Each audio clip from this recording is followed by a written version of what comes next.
Guest who is joining us in hour one of our program is Gennady Litvin. Gennady is the founder and lead counsel of the Litvin law firm.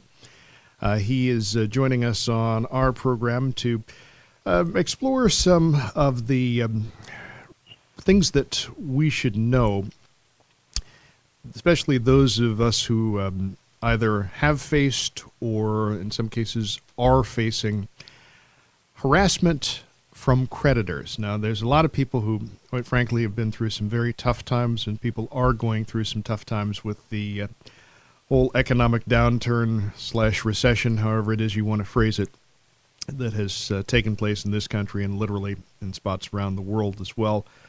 Gennady, first of all, it's nice to have you join us on our program. Thank you for having me this morning, Bob.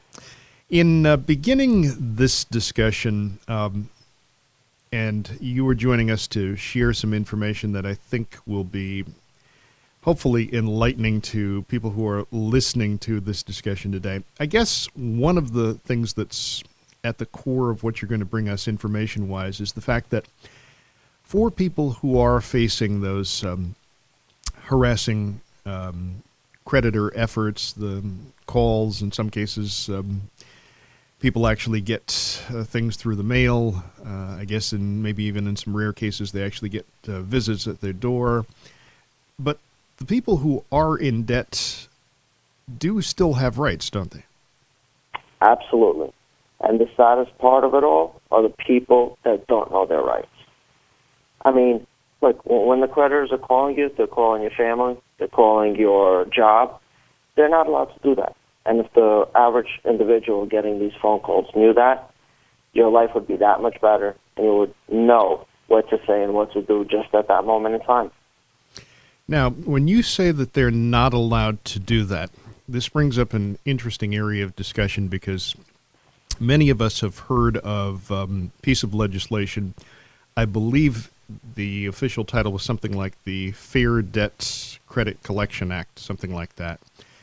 I'm sorry, go ahead. What exactly does the law say that a creditor is allowed to do? Well, the Fair Debt Collection protects the consumer. So it's pretty much set out to protect the consumer against deceptive collection actions. Something like when the creditor is calling your job and the creditor is aware that they're calling your job, that's a violation. A creditor is not allowed to call your relatives, even though most of the people are saying, oh, my God, my cousin received a call about me. They're not allowed to call you before 8 in the morning or after 9 o'clock in the evening. So it's things like that really protect the consumer. And if the consumer knew what to do and how to protect themselves, they wouldn't have to deal with the harassing calls. And one way to stop these calls is to just write them a letter. All you have to do is write them a letter, tell them to no longer contact you either at work or either in the evenings, and they can't contact you. And if they do, they're violating the FDCPA, which is grounds for lawsuits.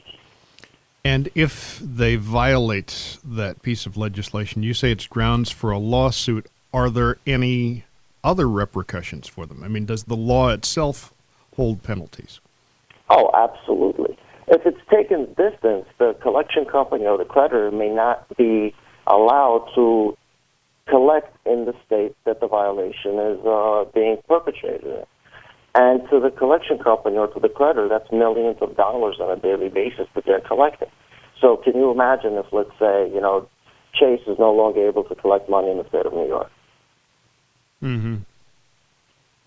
Obviously, the collection calls, do affect a lot of people, and I'm assuming that these are generated really from almost what used to be referred to as boiler room operations? That's correct. But you know what? You can't just blanket that term in such a fashion. You've got these call centers that are hired in order to make these phone calls, and these people are taught just exactly how to get under the consumer's skin. Mm-hmm. They're taught what to say. I mean, I've heard stories where, people are being called, my personal clients, they've been contacted in the emergency room, doctors. I've had people contacting kids where, one of my clients has a 13 or 14-year-old, the kid's being contacted at school to speak to mom or dad. So these types of things, it's not going to be most likely by your big major banks, like, Chase, HSBC, and whatnot. It's going to be by the private collection companies that are hired, third-party collection companies. And these people are taught to exactly do that, perpetrate a fraud, but not get caught doing it. All right. Now, you mentioned before about this idea of writing a letter to the entity that is trying to make this collection.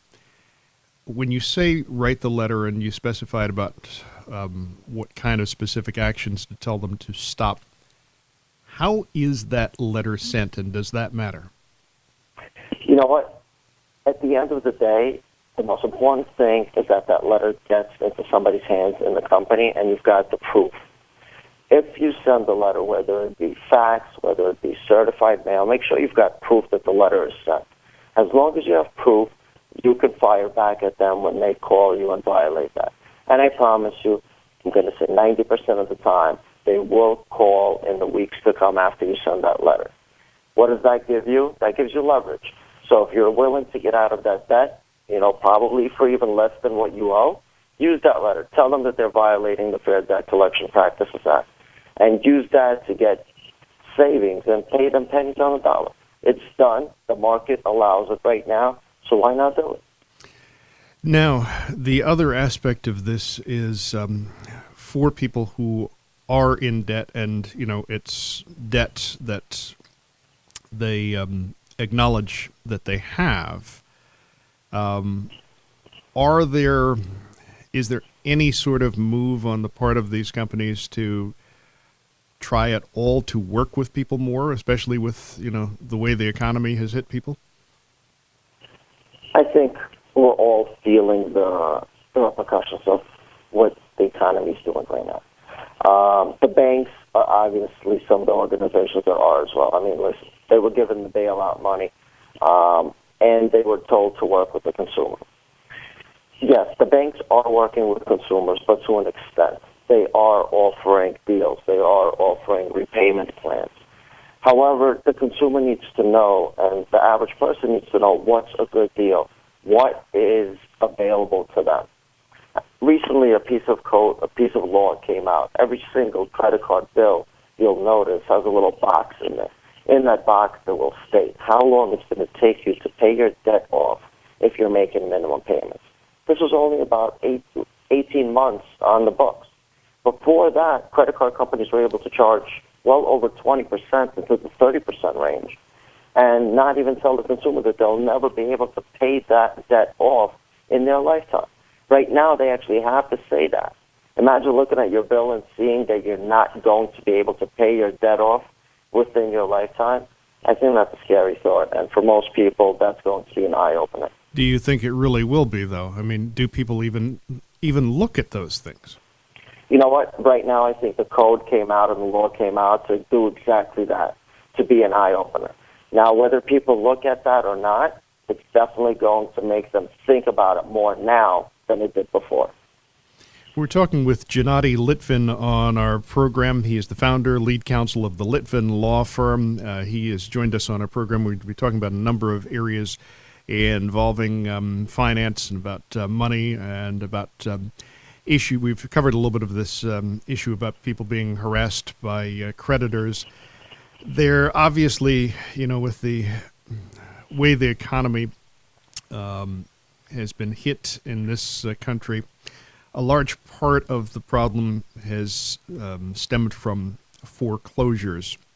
And there are a lot of places in this country where you go down a street and you literally see numbers of houses that are either in foreclosure or the banks have foreclosed on them. When we talk about someone going through foreclosure, what does that do to the person's credit rating? Honestly, I don't think that there is a measure of how many points it goes down by or what exactly happens to a person's credit score if they are in foreclosure. The easy answer is your credit score and your credit history is definitely going to take a negative effect. There's a big toll on it because right now the banks have reported to the credit agencies and to the credit bureaus that you're not able to pay your mortgage. And next time you're out there trying to get some sort of credit line or any type of credit card, that's going to pop up as a big red sign.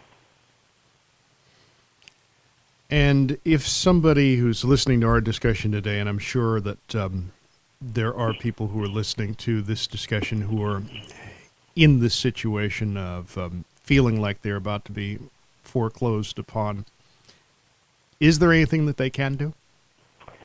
Well, there are many options for an individual that's about to be foreclosed on or is currently in foreclosure.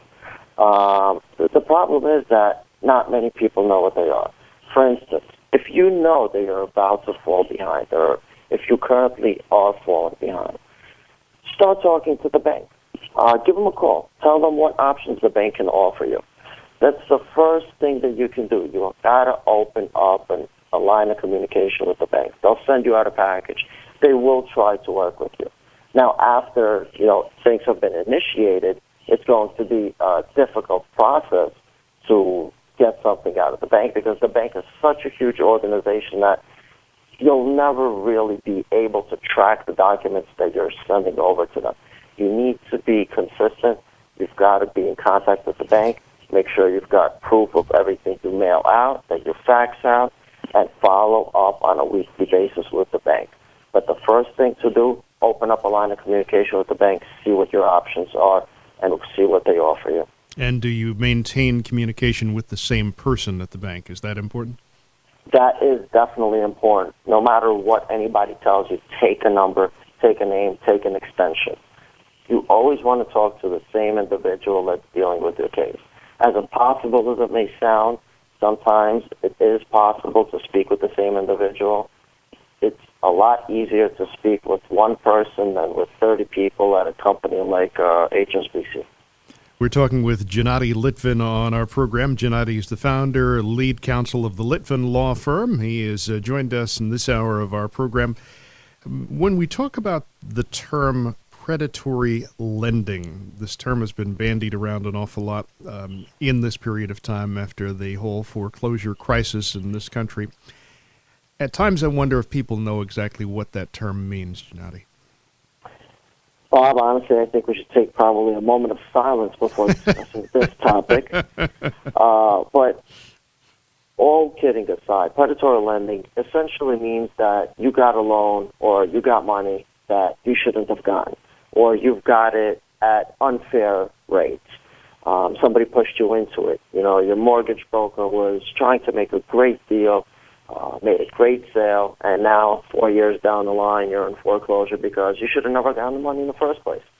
I mean, I've got some clients that were receiving loans of $500,000 with a